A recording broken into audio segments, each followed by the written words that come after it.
On this episode of China Uncensored, the uncomfortable truth about Japan's comfort women. Hi, welcome to China Uncensored. This is your news generalissimo, Chris Chappell. You know, the great Roman poet Horace once wrote, "Dulce et decorum est por patria mori." Sweet and noble it is to die for one's country. These words have inspired generations of soldiers going off to war. But, at least during World War II, Japan amended Horace ever so slightly. Sweet and noble it is to force women into sexual slavery at gunpoint.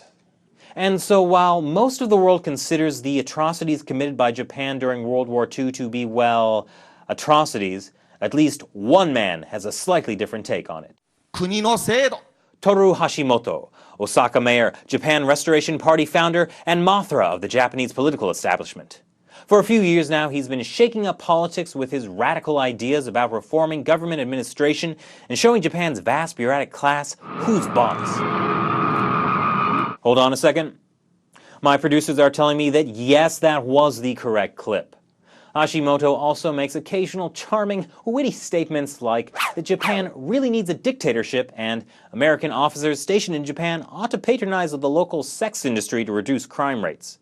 Despite never serving in the armed forces himself, the former lawyer and TV personality seems to have become an expert on military strategy, at least where one topic is concerned. A few weeks ago, Hashimoto made the totally reasonable and necessary comment that Japan's World War II system of forced prostitution in army-run brothels was totally reasonable and necessary. But sensing that his comments might potentially anger someone, he later toned down his statements by clarifying, "I'm not saying that if the war were to happen today, we'd still use the same system." What a relief. But wouldn't you know it, all sorts of people still got themselves all worked up over this casual war crime-related banter. Most mainstream Japanese media were highly critical, and other countries, including China, the US, Taiwan, and South Korea, all expressed disgust, rage, and indignation over the remarks. But come on, big deal! They only represent 90-some% of Japan's foreign trade. Where's the harm in telling them their women deserve to be turned into sexual slaves of an invading army? Those pathetic humans just can't take a compliment. I am justice! Sadly, this is the era of political correctness, and Hashimoto still has his eyes on higher political posts following the fairly strong showing of his newly formed ninja clan.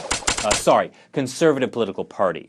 So far, recent polls show his Japan Restoration Party is down 6 percentage points from last month. So Hashimoto has had to apologize for his statements that the US Army should make more use of today's brothels. The World War II comments? No way. He still stands by them, more or less. And yet, somehow, he's still getting criticized in the media, and overseas, and by victims of former state-run brothels. It's almost like he's being targeted by a conspiracy for daring to tell the truth, or being plotted against by the nefarious enemies of Japan. They wouldn't dare do that if he were dictator, would they? No, surely there's only one way that could turn out. Great men can be so misunderstood. In any case, Japan is usually considered Asia's richest, most educated, democratic, and law-abiding country. Its neighbors care about what Japan's leaders say, and with brilliant diplomatic leaders like this, we can all rest easy it's not putting all that capital to waste. It's also a good thing there aren't any other countries nearby that run the risk of launching horrific, brutal wars to dominate half the globe. On second thought, maybe it's better to stop demonstrating just how easy it is to sweep war crimes under the carpet. So what do you think about Hashimoto's comments? Comment below, the Facebook, the Twitter, the emails, the thanks for watching.